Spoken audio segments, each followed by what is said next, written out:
This video is sponsored by BuyMote shopping app.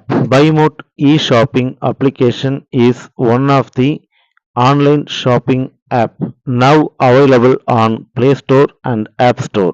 இந்த application எல்லாத்தோட மொபைல்லையும் கண்டிப்பா இருக்கணும் அப்படின்னு சொல்லுவேன். ஏன்னா இந்த ஆன்லைன் ஷாப்பிங் ஆப்பை வந்துட்டு பார்த்தீங்கன்னா நிறைய ஆஃபர்ஸ் நிறைய விஷயங்கள் வந்துட்டு இதுக்குள்ள இருக்கு. கிச்சனுக்கு தேவையான அத்தனை வீட்டுக்கு தேவையான அத்தனை எலக்ட்ரானிக்ஸ் அண்டு காய்கறிகள் எல்லாமே வந்துட்டு இதில் இருக்குது. ஸோ நமக்கு தேவையான எல்லாமே கம்மி விலையில் நிறைய ஆஃபர்ஸோடு வருது. ஸோ கண்டிப்பாக இதை நம்ம எல்லாருமே யூஸ் பண்ணிக்கணும். கண்டிப்பாக இந்த ஆப்பை டவுன்லோட் பண்ணிக்கோங்க. இந்த அப்ளிகேஷன் ஆப்போட லிங்க் வேணும்னா என்னோட டிஸ்கிரிப்ஷனில் கொடுத்துருக்கேன். கண்டிப்பாக அதை யூஸ் பண்ணிக்கோங்க. Thank you. Hi friends, welcome to my channel. இன்றைக்கி வந்து பார்த்திங்கன்னா புராண கதைகளில் பாகம் 10 பார்க்க போகிறோம். ஸோ அதுக்கு முன்னாடி என்னோடய சேனலை சப்ஸ்கிரைப் பண்ணுங்கள், லைக் பண்ணுங்கள், ஷேர் பண்ணுங்கள் அண்ட் பெல் பட்டனை மறக்காமல் தட்டுங்க. அப்போ தான் நான் போடுற இந்த மாதிரி வீடியோஸ் எல்லாமே உங்களுக்கு உடனே வந்து சேரும். ஓகேங்களா?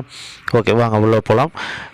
ஆக்சுவலாக வந்துட்டு இன்றைக்கி நம்ம பார்க்க போகிறது மகாபாரதத்தின் போர்க்களம். ஓகேங்களா? அதில் வந்துட்டு பார்த்திங்கன்னா கர்ணன் இறந்ததுக்கப்புறமா கிருஷ்ணர்கிட்ட பேசுகிறார். ஓகேங்களா? அப்போ கிருஷ்ணர் வந்துட்டு ஒரு இடத்துல சொல்கிறாரு, இந்த போர் நடந்ததுக்கும் இந்த போரால் ஏற்பட்ட எல்லா பாவங்களுக்கும் முழு பொறுப்பு உன்னை சாரும் அப்படின்னு சொல்லி சொல்கிறார் கர்ணனை பார்த்து. உடனே கர்ணன் ஷாக் ஆகிறாரு. ஷாக் ஆகிட்டு கேட்குறாரு, அது எப்படி கண்ணா, நான் மட்டுமே பொறுப்பாவேன்? நான் வந்துட்டு இத்தனை நாள் கழித்து 13 நாள் கழித்து தான் நான் வந்துட்டு போரிடவே வந்தேன். அப்படி இருந்தும் நான் முழுசாக போரிடலை. என்னை நிறைய பேர் வஞ்சிட்டுட்டாங்க. ஸோ வஞ்சித்த என்ன எப்படி இதுக்கு வந்துட்டு காரணமாக சொல்கிறேன் அப்படின்னு சொல்லி சொல்கிறாரு. அப்போ தான் சொல்கிற அப்படி துரோணர், பீஷ்மர், கர்ணன் இந்த 3 பேர் இல்லைன்னா இந்த போர் வந்துட்டு நடந்தே இருக்காது அப்படின்னு சொல்லி சொல்கிறார். மறுபடியும் ஆச்சரியம், அது எப்படி நாங்கள் 3 பேர் இல்லைன்னா எப்படி இந்த போர் வந்துட்டு நடந்திருக்காது அப்படின்னு சொல்லி சொல்கிறீங்க அப்படின்னு சொல்லி சொல்கிறாரு. அப்போ தான் சொல்கிற அப்படி ஆக்சுவலாக வந்துட்டு பஞ்ச பாண்டவர்கள் வந்துட்டு உண்மையாகவே தர்மத்தின் வழியில் போனாங்க. ஆனால் துரியோதனை வந்துட்டு தர்மத்தின் வழியில் போகலை.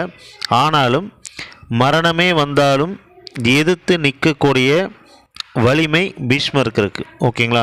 பீஷ்மரை வந்துட்டு மரணமே நெருங்க முடியாது அப்படிங்கிற ஒரு கட்டாயத்தில் இருந்தார். அந்த மாதிரி ஒரு பவர் இருந்துச்சு. ஸோ அவரை போரில் கொண்டு வந்தால் ஜெயிச்சிடலாம் அப்படின்னு சொல்லி நினச்சார். ஓகேங்களா? அதே மாதிரி துரோணர் வந்துட்டு எப்படிப்பட்ட வீரனாக இருந்தாலும் சரி வீழ்த்தக்கூடிய வலிமையும் அவருக்கு தெரிஞ்ச வித்தையும் நிறைய இருக்குது.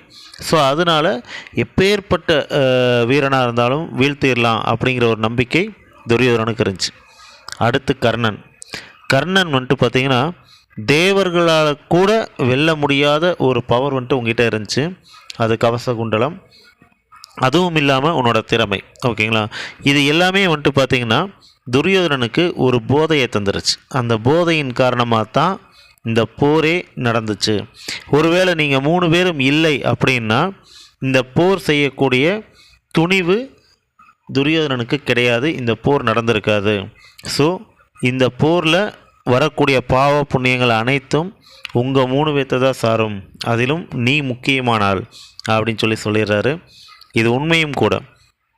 ஒரு விதத்தில் யோசிச்சு பாருங்களேன், துரியோதனை வந்துட்டு தனித்து எங்கேயுமே போரிடலை. கடைசி நாள் அன்றைக்கி போரிட்டார். அன்றைக்கும் வந்துட்டு பார்த்திங்கன்னா அவங்க அம்மா கிட்ட ஒரு பவரெல்லாம் வாங்கிட்டு வந்து தான் சண்டை போடுறதுக்கு வந்தார். ஸோ அப்படி இருந்தும் அவரால் ஜெயிக்க முடியல, அது வேறு விஷயம். பட் இதுதான் வந்துட்டு உண்மை. இந்த போர் இவங்க 3 பேர்த்தினால தான் நடந்தது. ஸோ இந்த போரால் வரக்கூடிய அனைத்து பாவ புண்ணியங்களும் உங்கள் 3 பேர்த்தை தான் சாரும் சொன்னது அப்படின்னு 100% உண்மை. ஸோ இதனால தான் சொல்கிறேன், நாம் யாருக்கு எப்போ எந்த இடத்துல சப்போர்ட் பண்ணுறோங்கிறது ரொம்ப முக்கியம். அதை தெரிஞ்சு பண்ணுங்கள், தெரியாமல் யாருக்கும் சப்போர்ட் பண்ணிடாதீங்க. ஓகேவா? தேங்க்யூ. மறுபடியும் இந்த மாதிரி கதைகளை நிறைய கேட்கணும்னு நினச்சிங்கன்னா என்னோடய சேனலை சப்ஸ்கிரைப் பண்ணி வச்சுக்கோங்க. அது இல்லாமல் பெல் பட்டனை டச் பண்ணிவிட்டு ஆல் அப்படிங்கிற ஆப்ஷனை டச் பண்ணிடுங்க. ஓகேங்களா? அப்போ தான் இந்த மாதிரி வீடியோஸ் உங்களுக்கு நிறையா வந்து சேரும். தேங்க்யூ.